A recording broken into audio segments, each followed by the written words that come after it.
Donc, ce dont je voudrais te parler maintenant, c'est d'une petite équation euh, très empirique, établie aux États-Unis sur des mesures. Et c'est l'équation universelle. Universelle, j'adore les gens qui croient qu'ils trouvent une équation universelle, mais bon, bref, ça marche quand même bien dans beaucoup de situations. C'est l'équation des pertes en sol. C'est finalement l'équation de l'érosion. Alors, c'est tout bête, hein, c'est simplement qu'il y a grosso modo 5 facteurs qui interviennent pour définir ou pour établir les quantités de tonnes qui partent d'un hectare par an. Et cette équation, c'est simple, c'est R, K, LS et C. R, c'est quoi? R, en fait, c'est l'érosivité de la pluie. C'est-à-dire qu'en fait, une pluie qui tombe n'est pas une pluie qui tombe. Une pluie n'est pas une autre. La taille des gouttes, leur vitesse, leur confère une certaine énergie cinétique. Énergie cinétique qui va avoir un impact sur les particules de sol qu'elles rencontrent, ou sur ce qu'elles rencontrent à la surface du sol. Et donc déjà, cette énergie-là, elle va avoir tendance à mettre en suspension ou pas des particules de sol. Donc il faut des appareils qui s'appellent des dysdromètres pour mesurer l'énergie cinétique des gouttes de pluie. Donc après, intuitivement, c'est logique. Tu imagines bien qu'une petite bruine qui dure 5 jours, même si sur 5 jours, avec cette petite bruine, il tombe la même quantité qu'un orage en 10 minutes, ça n'a pas le même effet en termes voilà, en termes de destruction du couvert, du sol, quoi. Donc si c'est un sol nu, ce facteur-là est vraiment, vraiment important, bien entendu. Et si c'est un sol qui est plus fragile à l'érosion, parce que c'est un sol limoneux, etc., ou moins de matière organique dans le sol, donc ce facteur-là, et il est lié donc à l'érosivité de la pluie, et cette érosivité de la pluie, elle est donc fonction aussi de l'endroit, la région, la géographie, si tu veux. On sait bien que sur les reliefs, les pluies sont plus érosives qu'ailleurs, parce que voilà, les phénomènes météo sont plus intenses à cause des différences de relief, etc. Le deuxième facteur, c'est K. K, c'est le sol, en fait. C'est ce dont je parlais tout à l'heure. C'est la nature du sol, sa texture, plus argileux, plus limoneux, avec plus ou moins de matière organique, etc. Et ça lui confère une résistance intrinsèque à être ou pas démoli par les gouttes de pluie. Donc c'est son érodibilité. C'est sa propension à être érodée telle qu'elle, quoi. Et puis, troisième facteur, c'est un double facteur, c'est LS. C'est la pente et sa longueur. S, c'est slope en anglais, L, length. Parce que pour faire une magnifique érosion, belle coulée de boue en Brabant wallon, moi, il ne faut pas me donner un sol qui fait 10% de pente, ça ne m'intéresse pas. Je préfère avoir un sol qui fait 200 mètres de long et 3% de pente. Et une pente de terrasse, quoi. 2-3%, c'est une pente de terrasse, c'est plat. Mais seulement 200 mètres de long, dans la même culture. Et là, tu as le ruissellement, même si c'est que 20% de ce qui est tombé, etc., mais ce ruissellement peut prendre une vitesse telle que l'eau a suffisamment en elle-même, l'eau qui ruisselle a suffisamment d'énergie pour mettre le sol en mouvement, c'est tout, quoi. Et pour peu qu'en plus elle ait l'occasion de se concentrer sur un petit sillon, sur une trace de roue ou des choses comme ça, alors là, c'est parti mon kiki. Il n'y a rien qui l'arrête en bas, quoi. Rien. Enfin, une maison, le cas échéant. Voilà. Donc LS, facteur longueur de pente homogène et inclinaison de la pente. Évidemment, si en plus la pente est inclinée, forcément, ça rajoute une couche, quoi. Et puis le dernier facteur, c'est C. Et C, c'est cover, c'est la couverture du sol. Parce que c'est avec ça que magiquement, on peut, je ne vais pas dire qu'on peut tout arranger, mais on peut franchement avoir un effet déterminant sur l'érosion du sol. C'est choisir ces types de couverture, c'est ne pas laisser les sols nus. Jamais. Un sol devrait jamais. La nature ne laisse pas les sols nus. Elle a une espèce pour tout type de sol. Du lichen au bouleau, dans tout type de sol, dans tout type de circonstances, sauf vraiment de la caillasse, mais alors là, il n'y a pas de sol en soi, puisqu'il n'y a que du minéral. Il n'y a pas moyen de faire ce petit mélange avec l'air et l'eau. Et donc voilà, la couverture du sol, c'est vraiment le facteur magique, et c'est le facteur sur lequel les cultivateurs les plus éclairés, les plus avancés jouent. Ils font même donc, ce qu'on appelle l'interculture, c'est la période entre deux cultures principales. Donc admettons que tu récoltes une culture en juillet, et puis tu sèmes la suivante en octobre. Il y a une interculture là, avec des rémanents, des chaumes, etc. Mais en fait, il y a des gens qui sèment encore une culture pour rien, en fait, pendant cette interculture-là. Ou mieux encore, quand tu récoltes plus tard, en août ou quoi, eh bien, tu peux encore semer une interculture qui va durer tout l'hiver. On en voit maintenant de plus en plus, parce que ces intercultures, elles protègent le sol contre l'impact des gouttes d'eau, elles ralentissent l'eau qui ruisselle sur le sol, elles créent des zones d'infiltration en profondeur. Et c'est vraiment voilà, le dernier facteur, donc R, la pluie, K, le sol, LS, longueur et inclinaison de la pente, et puis cover, quoi. Après, on peut rajouter des petites techniques anti-érosives, etc. Mais jouer sur ces facteurs-là, finalement, l'agriculteur, ou même tout un chacun sur son terrain, c'est surtout sur le facteur C qu'on peut jouer, quoi. Un bassin versant, ben, tout est dit dans les termes. Un bassin versant, c'est une zone, un bassin, qui récolte l'eau, généralement sur base du relief. Et toute cette eau se verse à un endroit. Donc un bassin versant, c'est toujours associé au point où je me trouve. C'est-à-dire au point où je me trouve, si je regarde vers le haut, tous les points au-dessus de moi, je me dis, tiens, dans tous ces points au-dessus de moi, quelle est la zone, l'entonnoir, qui fait que la moindre goutte d'eau qui est tombée là-dessus et qui a ruisselé, qui ne s'est pas infiltré, ce qui a ruisselé arrive chez moi. Donc tout converge vers chez moi. Donc forcément, ben, si c'est au-dessus de moi, mais sur le côté, peut-être que ça n'arrive pas chez moi. Donc c'est tout l'art de retrouver, pour un point où je suis, qu'on avait appelé l'exutoire, retrouver la surface qui va faire que toutes les gouttes d'eau qui seront tombées sur cette surface arrivent là où je suis. Donc en fait, un bassin versant, ça n'a pas de taille en soi, ça n'est juste lié qu'à l'endroit où je suis. Si je me place par exemple à Liège, le long de la Meuse, je suis sur un pont de la Meuse à Liège, je peux dire, ben voilà, je peux définir une portion de territoire qui va sur la Belgique jusqu'en France, etc., pour définir que toutes les gouttes d'eau qui sont tombées sur ce territoire et qui ont ruisselé passent en dessous de moi sur le pont à Liège. Et donc ça, ce sera le bassin versant de la Meuse à ce pont-là à Liège. Ça se chiffrera en centaines de kilomètres carrés. Maintenant, si je me trouve le long même pas forcément d'un ruisseau, je peux même être tout simplement dans mon jardin.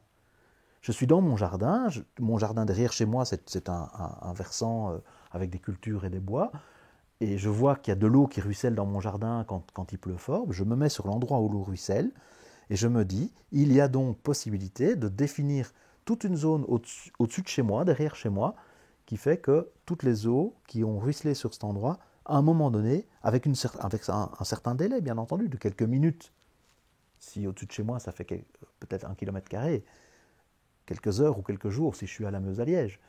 Mais donc finalement, toutes les eaux passent là où je suis. Donc mon bassin versant, là, il va peut-être faire 3 km², 2 km², quelques centaines de mètres carrés.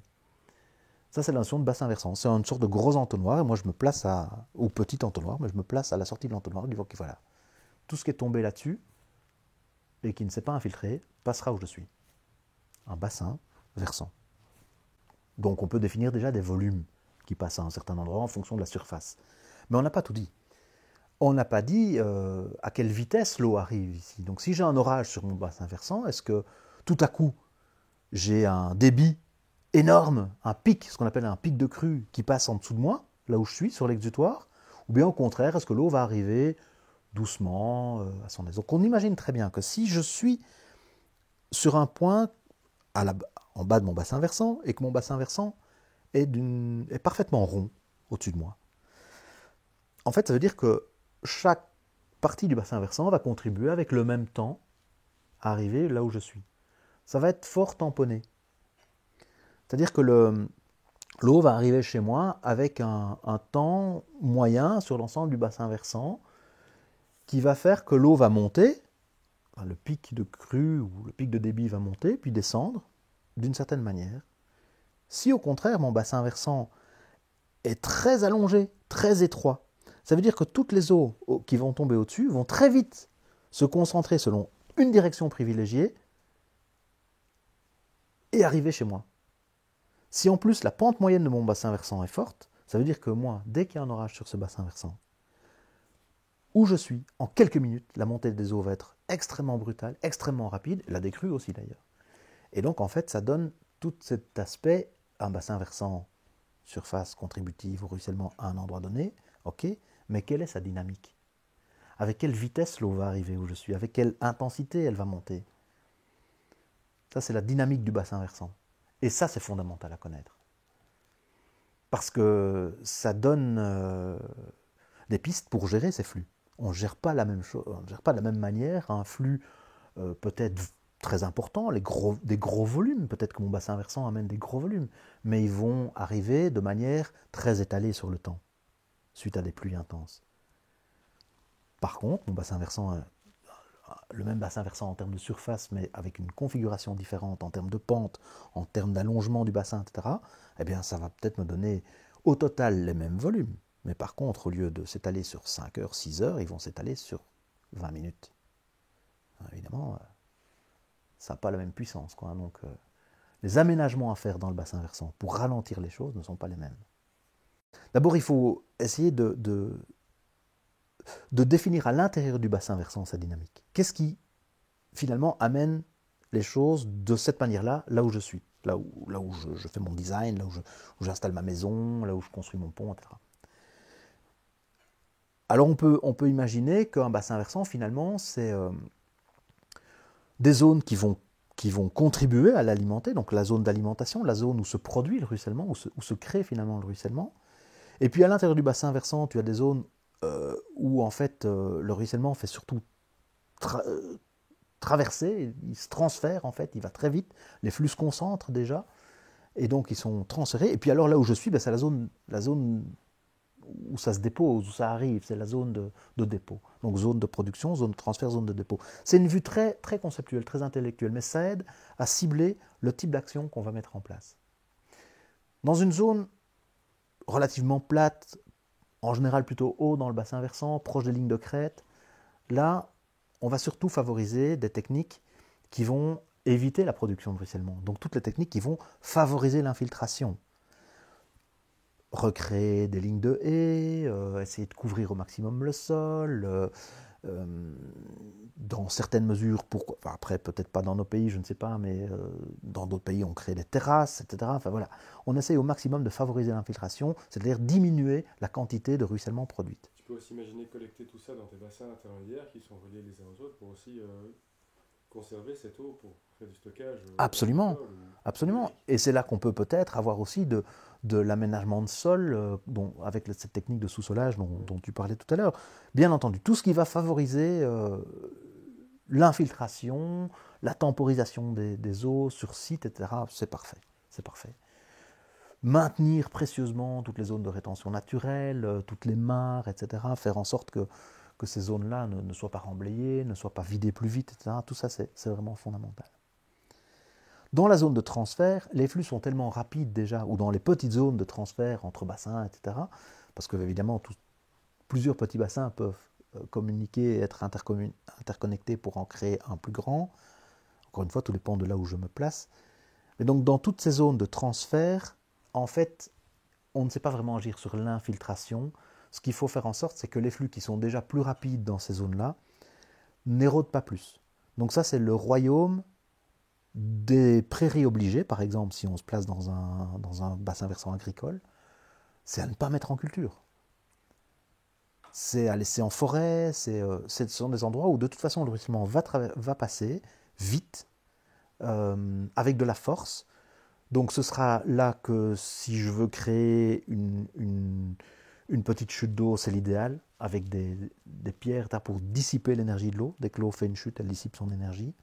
Donc vraiment essayer de diminuer sa force érosive, soit en ayant un sol qui lui-même tient très fort par rapport à des ruissellements intenses, dans des petits vallons, etc., parfois sur 100 mètres, mais ça suffit pour gérer le problème, soit de créer des dispositifs dissipateurs d'énergie. Obliger l'eau à contourner un truc, obliger l'eau à faire une chute d'eau, etc., pour qu'après elle arrive dans les zones de dépôt qui peuvent éventuellement être du coup des zones de production pour plus bas, ça dépend encore une fois si on peut avoir des phénomènes en cascade, des bassins en cascade. Et là, dans les zones de dépôt, là, tout dépend du projet qu'on a. Si c'est un projet qui a besoin d'eau, surtout on la garde bien et on récupère de nouveau les techniques du dessus, favoriser l'infiltration. Si c'est une zone, au contraire, où on installe de l'habitat, on ne veut pas d'eau, alors à ce moment-là, il faut l'évacuer. Et ça, c'est le royaume des fossés, de tout ce qui va faire en sorte que, quand il y a un coup de flotte à cet endroit-là, ce coup de flotte dure le moins longtemps possible. Entre une inondation qui va durer 20 minutes, on a un bâtiment inondé pendant 20 minutes, ou un bâtiment inondé pendant 2 heures, l'effet sur la structure du bâtiment n'a rien à voir, quoi. 20 minutes, c'est gérable, même pour une maison en Saterbois. 2 heures, c'est foutu. Et 2 jours, alors là, n'en parlons pas, quoi. Ça, c'est terminé. Donc voilà, une stratégie adaptée à la dynamique du bassin versant, en ayant bien en tête qu'il y a des zones où se produit le ruissellement, les zones où il se transfère avec vitesse, et des zones où il a tendance à s'étaler, à se déposer.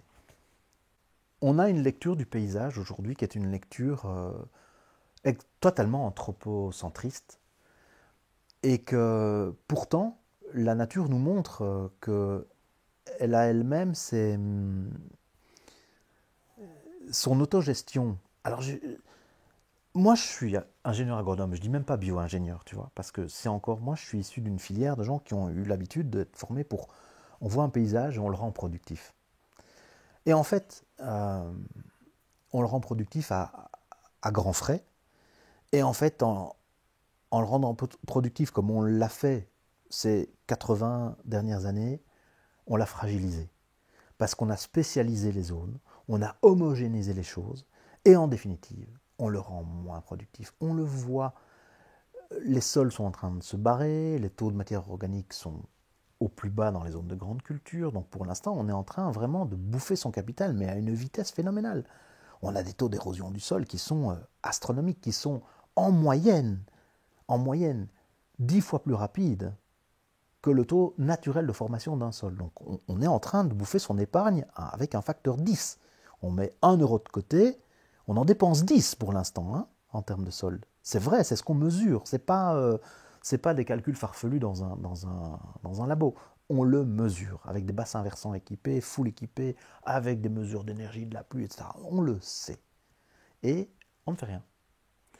Et donc moi, ce que je trouve, c'est qu'il faudrait une réflexion sur l'usage du paysage, parce que j'avais commencé à dire ça, c'est que la nature elle-même, elle est ultra productive. Et il faudrait une révolution conceptuelle dans le monde des bio-ingénieurs, parce que maintenant, voilà, c'est plus des ingénieurs agronomes, c'est des bio-ingénieurs. Dans bio, il y a de la vie. Et ce saut conceptuel, on ne l'a pas encore fait. Pas encore tout à fait. J'ai un peu l'impression que ma profession est peureuse par rapport à ça. Et retrouver simplement ce regard qui arrive dans un paysage et qui dit au fond, les lignes de force de ce paysage, il s'est construit d'une certaine manière. Ne luttons pas contre ça. Au contraire, utilisons-le. Investissons 1 euro pour en retirer 10. C'est carrément inverser la tendance, quoi. Et je le vois avec l'eau, quand j'arrive sur un site qui a été inondé, à la demande d'une commune, etc., et quand je leur dis, écoutez, on va d'abord regarder comment l'eau fonctionne, hein, ici dans votre paysage, et on va gérer un petit fossé là, mais puis c'est tout, puis là on la laisse un peu s'étaler, de toute façon, l'eau, ça parle aux gens. J'ai de l'écoute, les gens, ça leur semble logique. En disant, mais bah oui, forcément, l'eau, il faut qu'elle coule, il faut qu'elle passe, hein. De toute façon, elle passera toujours, hein. L'eau, elle trouve son chemin, tout. Ben oui. Alors juste, avec la technique qu'on a aujourd'hui, on a tout ce qu'il faut pour rendre les paysages ultra productifs, sur base des phénomènes naturels, et pas en luttant contre eux.